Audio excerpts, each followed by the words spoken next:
One day, Isabel took me on an archaeological tour of the peninsula, and I'll let you have a glimpse. Foss outside, the remains maybe of a second bank, but a farmer and his family would have lived inside there. And these are a very typical monument of the early medieval period in Ireland. There are thousands of them, thousands.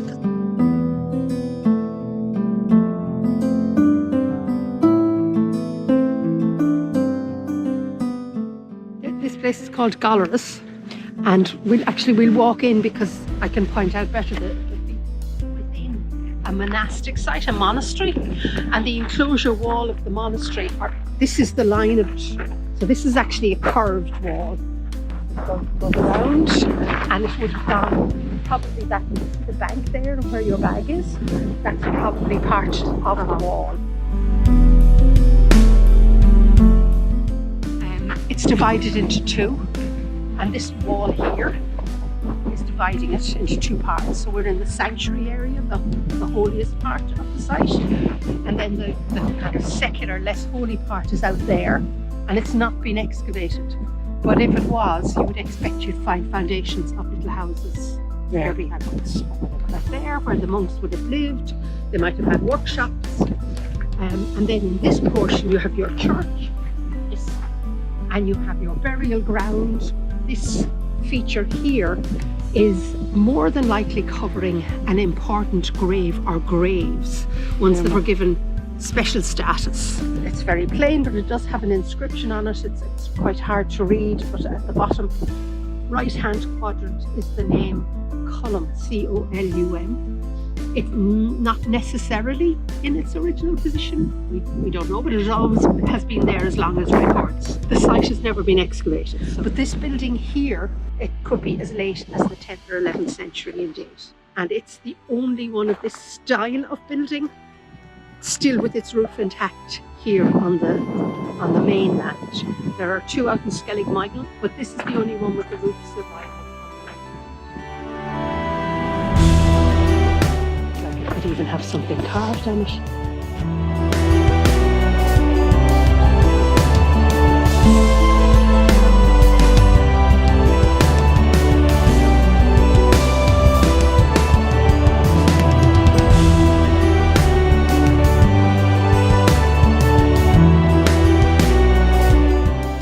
Above the window there, you can see three stones projecting.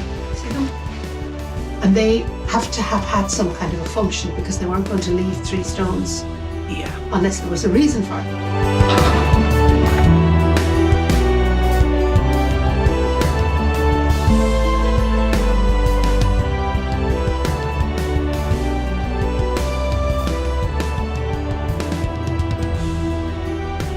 This isn't the original enclosure wall. The original is this, and it's collapsed.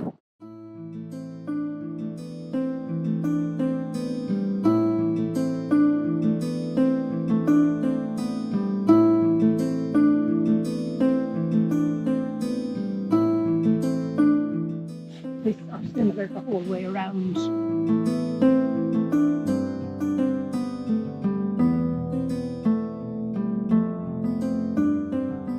So that's all original.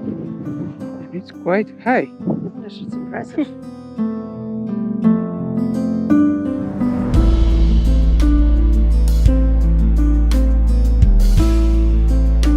Is the entrance there?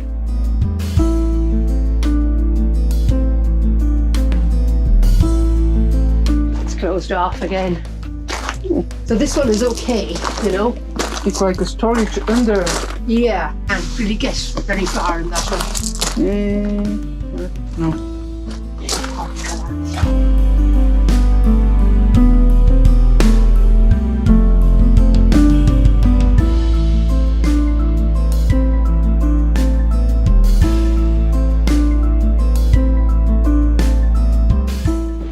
Probably 15th or 16th century in date. It's called the priest's house, so where the priests who administer to the church that we're going to visit, where they would have lived at that time. It's quite a fancy house. Yeah, that way, yeah. You can see now it's a lot of it has been replaced. That's the doorway on the first floor. So there would have been an external staircase to access that doorway. And then on the ground floor would have been your kind of kitchen, storage, working area. And the first floor would have been the living quarters, presumably the more fancy area. And then there would have been an attic story as well. So when you go in, there's actually one big room, if I remember rightly, and then a smaller room over to the right. Can we go there or not? No, they're And it's one of the best early medieval sundials surviving in the country, and there are only 9 of them. So we're talking about 7th, 8th century AD. Again, we're in a monastery, and this indicates that this was a very wealthy site. Even as early as the 8th, 9th centuries, they could commission something like this, which wasn't going to work most of the time. You've lived here, like, you know what it's like. And the burials would go right down several layers because it's been in use since presumably the 6th century. Probably is a much taller cross, but the ground level has moved up with all the various burials. Hard to date it because it's so simple, but it could be 12th century, which the church is. Very stubby little arms, but that could have been the stone that they had to carve it out of. You see them coming down here. And then you can see a little bit over on that side. It would have been red from the bottom up. And the inscription reads, Maoilchéadair Mucky Brocán, or something along those lines, which is Maoilchéadair, the son of Brocán. And that's what's written on them. So-and-so, the son of somebody else.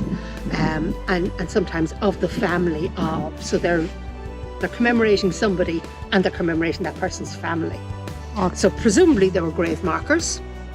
They're written using a series of notches and lines and diagonal lines between 1 and 5 for every sound. And most of they're sounds in the Old Irish language, and most of them can be equated with the letters of the alphabet that we use today. So that's why jewellers inside in Dingle will make you your name in, they're mainly found in Ireland, these stones, but they're also found in Wales, Cornwall, Scotland, Isle of Man, places where the Irish settled. Although over in those countries they're written in Latin and in Old Irish. I think this one is late 5th, 6th century. They're found mainly in the southwest of Ireland, Cork, Kerry, Waterford, the 3 southwest counties. The greatest concentration of those is in Kerry, and of those the greatest concentration is here on the Dingle Peninsula. There are over 60 known own stones. And the hole is not...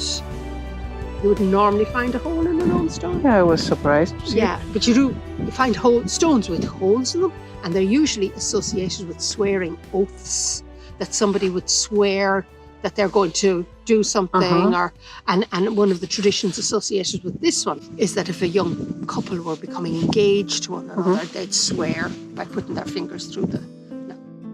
And most of them are in graveyards. They're mostly marking burial places, but the one we saw in the distance on Dunmore Head, maybe there's somebody buried at the bottom of it, but maybe it had a different purpose. It might have been marking territory or boundary or whatever.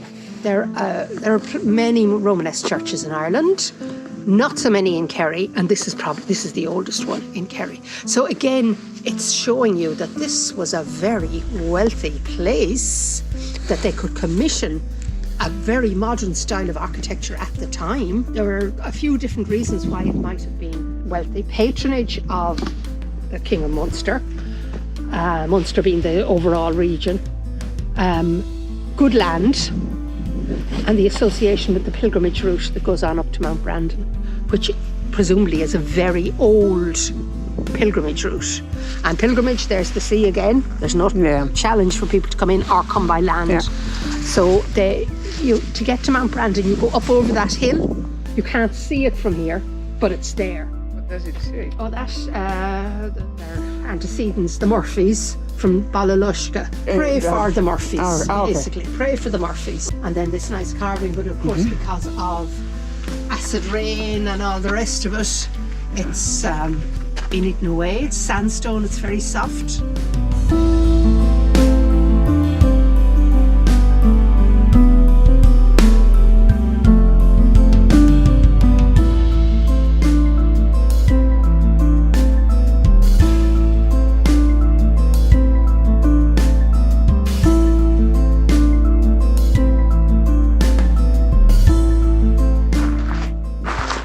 So you have, this is all, it's all the one piece. The head is carved out of the one piece. It's not stuck onto it. Oh, And what is it? Is it a lion? Is it a bull?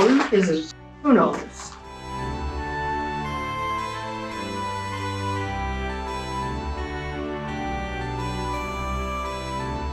There's a stone roof on it. Originally, there was just the nave, this portion of the church, because, and you have this fine chancel arch, but there are the remains of a window here and here. So there was just maybe a niche, an area where the altar was, and that was it. mm-hmm. But then they opened it back, knocked all this out, and built on this bit. Probably not much later, because it's still the rounded arch. So it's the Romanesque, the Gothic style, the pointy arches came in the 13th century. So it's probably still in the 12th century. And again, you have two hounds, like heads on either side. That's another tomb. There used to be a huge big one there, but that got taken out a few years ago. There's a cross carved on both sides of it, but there are two inscriptions carved on it here. And the first inscription is D-N-I, there. And that is Domini. It's kind of Lord, oh Lord. And then there's a second inscription, much longer.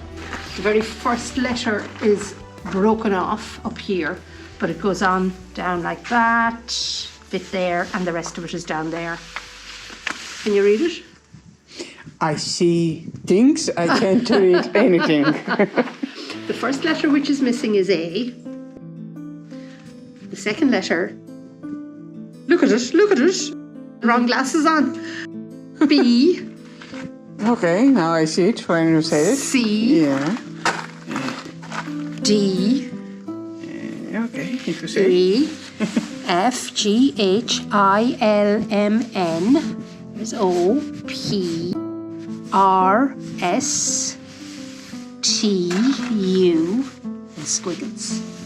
I can feel them, but I can't no, see them. the light isn't good today at all.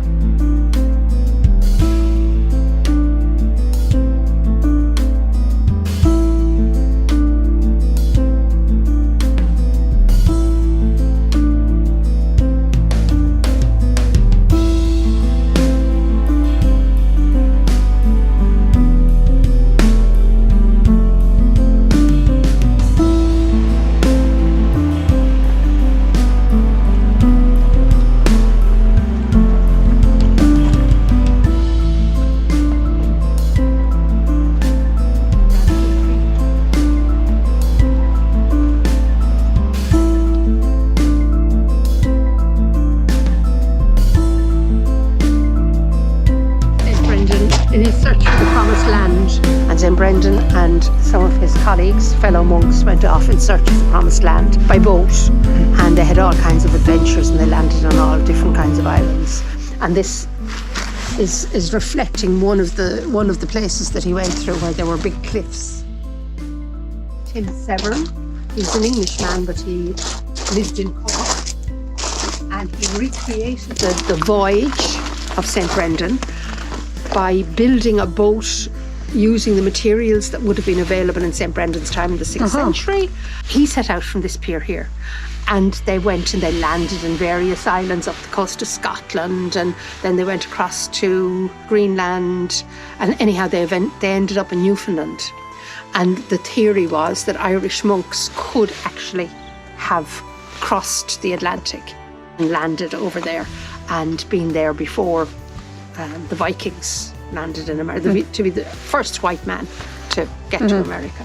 And his book is called The Brendan Voyage, and there was a documentary made about it as well.